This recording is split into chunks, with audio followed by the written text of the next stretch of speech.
Now, I did mention briefly, several times, that this was a big week in Ireland for Lyme patients. And while locally, yes, we've had huge support from John McGuinness and Bobby Aylward on this, thanks to the efforts of Anne Marr, who is a very active Lyme patient in the community and helps patients and helps with policy and all of that. But somebody who's taken up this cause because of his constituency constituents in Sligo who are affected by Lyme is Marc MacSharry. Marc MacSharry TD, you're very welcome. Thank you so much for joining us on 88.7 this afternoon. Thanks for the opportunity. A busy week this week. Could you set out and just explain for people what was going on in the Dáil with relation to Lyme this week in Ireland? Well, there were a number of things. Of course, the week started with Jack Lambert, a consultant specialist in infectious diseases, launching his Lyme Resource Centre, which is very, very important. That was Monday night. TikTok Ireland had a lecture in Trinity College with Jenna Lucia Fair, who's a former US government advisor, UN advisor, who has written a book online, was responsible for a major breakthrough in the recognition of some Lyme conditions and complications at the World Health Organization level. So then on Tuesday we had a briefing by TikTok Ireland and Jenna Lucia Fair at the Oireachtas, followed then yesterday by the Joint Oireachtas Committee on Health, which had submissions from TikTok Ireland, Jack Lambert, who is a great supporter of the Lyme community, and he's a specialist consultant, as I said, in infectious disease in the matter, and then responses then from the Department of Health, who were accompanied by a number of other infectious disease consultants from the Irish Society of Infectious Disease. So I participated in that too. So they were the events of the week. So a good profile for the disease in terms of recognition. It's encouraging. The momentum is building, and as I said, the awareness is certainly growing. But we're still some time away from the critical mass we need to make real progress. But certainly this week helped. From your perspective, and sort of being on the other side of that gate, as it were, compared to the rest of us as patients and just regular voters, do you see a shift in, from where we start? Like when we met with you first, I think my awareness of it was probably about maybe 2 years ago, I think. And I'm not sure when you took up this cause, but that's certainly when, outside of your constituency, as a voter, that's when I became aware of you and you taking up this cause. Do you see a shift among your peers on the other side of that gate, a notable shift in awareness? Do you really see that more than just this week? I do, in terms of individual members of the Oireachtas, being the TDs and senators. I mean, I think there is a broad willingness to help. There's a broad awareness of it being a problem. The problem I see is that the collective, or the power base, being government and senior civil servants, is not on message with us at this point in time. And that remains the challenge. I think that the system, be it health or across all the various departmental disciplines, tends to favour the path of least resistance that involves the least resource allocation and the least action. And as the scientific community disagree on aspects of Lyme, its treatment and recognition of certain complications, our system tends to favour the scientific community who support the least action, and that's what we need to change.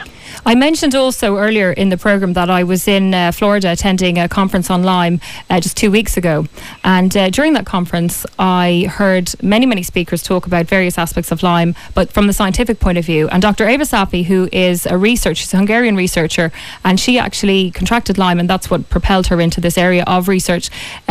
She showed, we saw under a microscope what Lyme looked like in these biofilms, which is a sort of an encasing that hides the bacteria, and so it makes it very hard to detect with the testing system that we have currently in our country and in many others.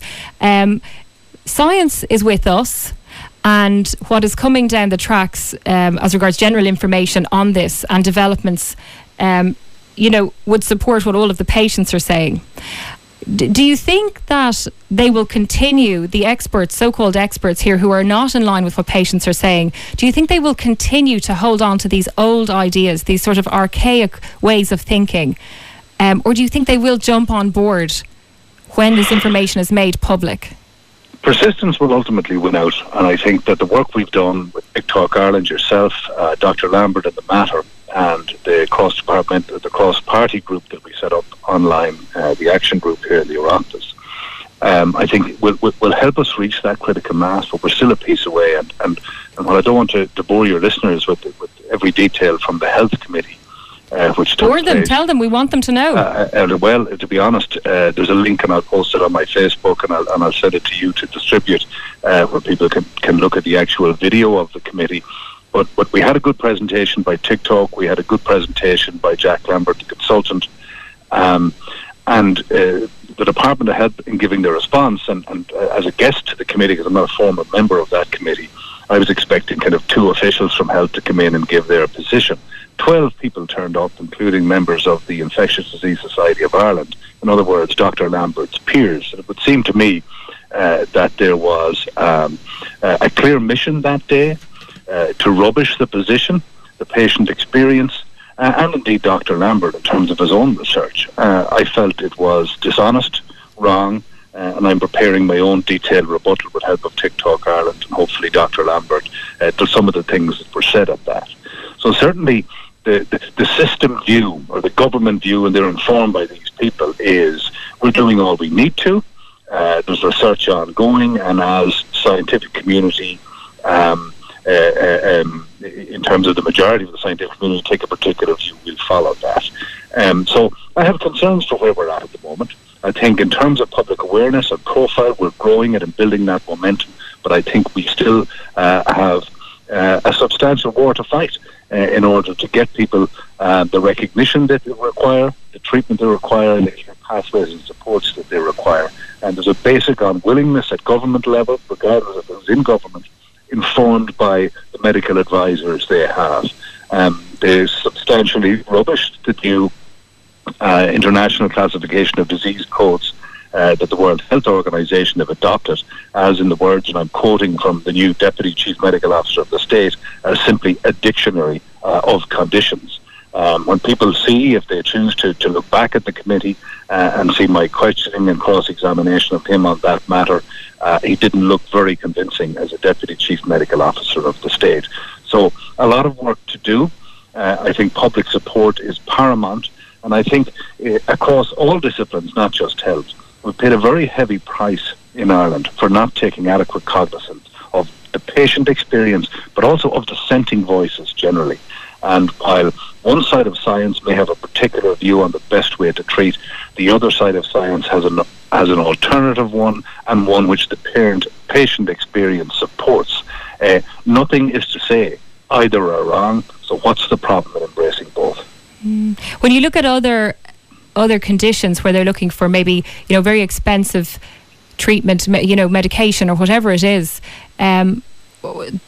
what is looked for here is generic antibiotics. So it's not it's not a contentious issue like you have with medical marijuana, though that obviously is something that patients often go to for as a relief of pain. But when you talk about generic antibiotics, it's very simple. I mean, we're not looking for a lot, but it's a recognition of the condition and then an acknowledgement that this is the correct course of treatment. And they're so stuck. I mean, I felt yesterday that, the members of the committee, 2 certainly had already made up their mind before they went into that room of where they stood. And I found that very hard to take as a patient because it is such an emotive issue for us because we're directly involved. I have to say you were very measured, and I really commend you on that, because it's very hard when you have this army of patients behind you that you're trying to represent, and we really appreciate all that you did for us. You really went out to bat for us in a big way. I have to also mention your colleague Eamon Scanlon, who has been unflinching on this issue as well, but you really have stood up and spoken out for us in such a huge way. We thank you for that, and we have many texts coming in for you this afternoon saying thank you and reiterating what I've just said. Can I ask you though, I mean, obviously this is one issue. Is it normal that many people would turn up to a committee like that, to a hearing, to a meeting like that from the HSC?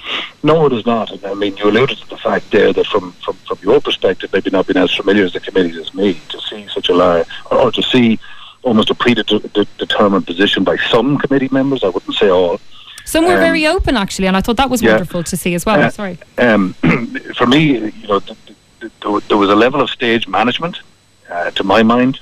I agree. Maybe it's my, conspiratorial mind, but one of the background documents provided to committee members that emerged during the meeting was prepared by the Irish Society for Infectious Diseases. Jack Lambert is a member of that organisation. They didn't include him in the preparation of that document, and yet they put it forward as the agreed position. And asked him to comment on it and to answer and account for it, which I thought was very unfair and very strange to see that procedure happening. Absolutely. Jack Lambert received that document today from me. The state went in to rubbish any position other than their own, and I thought that was dishonest.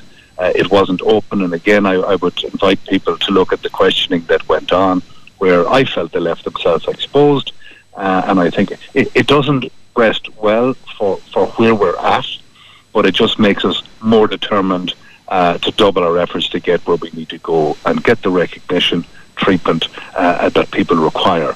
I mean, there is no gold standard test. There's no absolute test that can confirm Lyme in every circumstance. What we'd like to see happen is clinical diagnosis, which is what Jack Lambert champions. If the symptoms fit, then what's the problem with treating somebody as a Lyme patient for a period, and if improvement is evident, then you continue with that. So I feel that the level of effort that was being put in by the state, the Department of Health, and infectious disease consultants with different views was pretty unique, pretty unprecedented. I mean, for example, on the cervical crisis, which I was involved in from a Public Accounts Committee perspective, you might have had 4 to 6, maybe 7 people coming in, and that was a national scandal. I mean, the thing about Lyme is it's our nation's silent crisis. We're growing our momentum, so there's been success in that. Such was the level of response for the state, where they wanted to beat us down yesterday. They didn't succeed. They just made us more determined. Just for people listening there, so you said that with the cervical cancer issue, you say maybe 6 people coming in, and just give us the numbers. How many people were there yesterday from the HSC? Between the actual witnesses, so sitting to be questioned, and those who were in the gallery, there were 12. And 9 of those were medical physicians and specialists, either from the Department of Health, various hospitals throughout the country, who, like Jack Lambert, are members of the Infectious Disease Society of Ireland, though he wasn't included in their preparations of briefing material for the committee. And there were also, I think, 3 officials at principal officer level or thereabouts from the Health Protection Unit of the Department of Health. And for anybody listening, if they think that they just all, they managed to come at various points and they weren't connected, they all walked in together at the same time. And when they left together for a debriefing. So they were all part of the same group, just for anybody listening. So it wasn't that people turned up independently. They were part of the same contingent. These people came in on message. They knew that they had a mission. The document they had provided to the department, to the members of the Health Committee, was prepared, one could argue, in the name of Jack Lambert as a member, an equal member of the Society of Infectious Diseases in Ireland, but he wasn't party to that preparation. Mark, I thank you very much for your time today just to explain this. We're going to make this available for patients, and thank you to the radio station. The community station is about informing people, letting them know what's going on, and this is sort of an addendum to what happened yesterday, just to explain for the regular listener who, like myself, not used to what happens in these committees. It was an eye-opener, a little bit disappointing in some aspects, but very encouraging in others. And I think they spoke very freely and outed themselves on how they really feel, and showed up the blatant sort of ineptitudes and the blatant disregard for the patient experience. It's not just with this issue. There's a lack of humanity with a lot of these. I know it's business and you've got to take care of procedures so that things change, but when you fail to acknowledge the human experience, you fail your patients. And these people are doctors, It's quite incredible. Great to see you, and I don't want to be, blowing smoke, as they say, but we get so used to yes men and yes women. Great to see somebody like you challenging the status quo. I wonder, job satisfaction wise, I know yesterday was a challenging day. What's it like for you personally being in the Dáil when, we'll say, your Fine Gael friends are across the way and they're doing things in a particular way? Look, I'm a non-conformist when I feel the system needs to be challenged. That's why you don't advance in politics. Conformists advance. People who want to challenge the status quo don't. But when I was elected in here in the Senate first, go back to 2002, and more recently in the Dáil, it's not to make up the numbers. And what I would say about the whole, I think it's something that might capture the last few days for me, is the politics of health would leave the politics of Leinster House and Dáil Éireann in the halfpenny place when it comes to things like Lyme. And I feel that there was an awful lot more than science at play at the meeting the other day, and sadly that's not in the interest of the patients, and ultimately that's what I'm interested in helping. Well, we appreciate that. A lot of texts coming in. Maura has been on to say please say thank you to Mark. I can't listen to the show, but I know he's on, and I really appreciate his going out to bat for us. She's my phrase again. Laura's been on. My mom suffers with Lyme. She constantly tells me about the efforts of Marc MacSharry, John McGuinness, and their I can't remember what she's saying there. I guess your fellow TDs who are on the side of the patients. We really appreciate him taking a brave step. It won't make him popular, but it will make him popular with voters. I hope he feels that when the next election comes. A lot of people on saying, praising Anne and for her good work, and with the patient experience. Really appreciate her level of support for patients. And again, a lot of people are referring to your father, obviously Ray, who they will know back through the years. How important is that legacy for you and carrying on that legacy? It's not a legacy. I mean, he happened to be in politics in the same way as if I was a plumber and he happened to be a plumber. So he doesn't make the balls for me to throw. I suppose my initial interest in politics inevitably came from the fact that I was exposed to it, but he was retired kind of 14 years from politics before okay. I didn't realize it was that long, actually. Okay. Before I entered it, so people talk the words that I hate, like dynasty and nepotism and things like that. They don't apply to it when a teacher's son becomes a teacher, or a doctor's son becomes a doctor, or a farmer's son becomes a farmer. For some reason, it seems to apply almost exclusively to politics. So I didn't enter it to kind of, I suppose, match his contributions or his heights, and we both have different styles in how we do things. We're great friends, and I'm immensely proud of him. But there's no real interconnection to I suppose his time and his era in politics and what he did to mine, other than I hope I tried to do my best in the same way that he tried to do his best.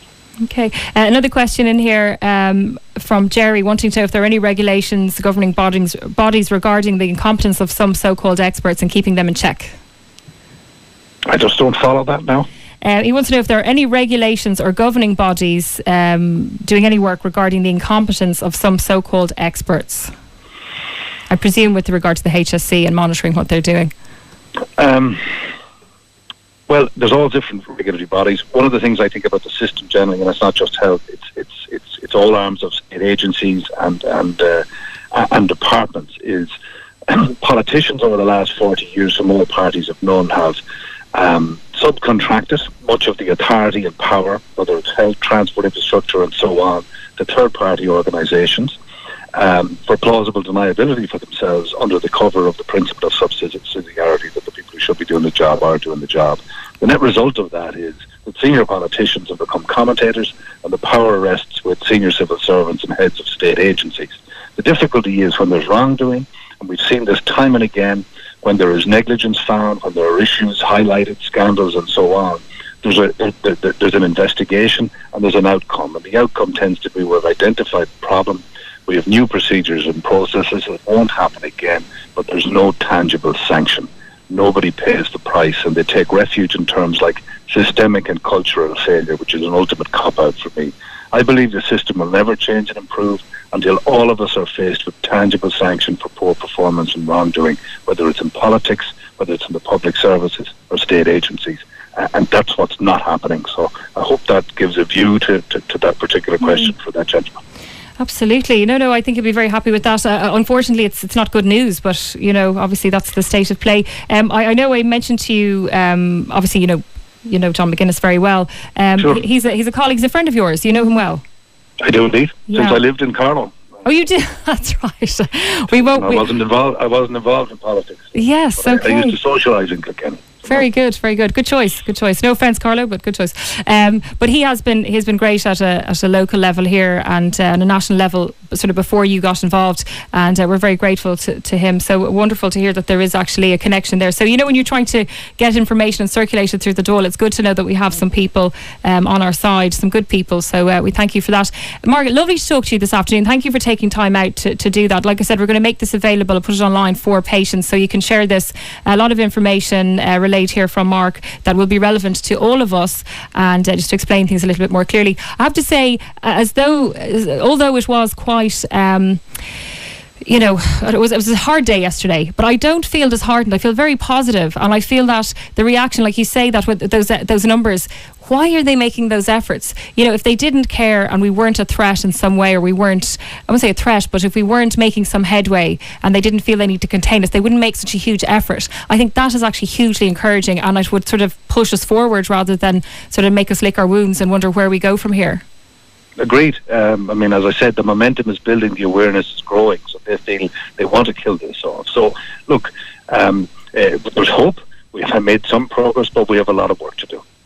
A lot of comments in here saying that they would give you a vote if you were here locally. You could have their vote. So I think that speaks for itself. Mark, thank you so much. Best of luck with the continued work. And as we lead into Christmas, we wish you and yours the very best. Thank you so much for joining us. Thank you, Nikki, and to your listeners. Okay, thanks so much. Marc MacSharry there.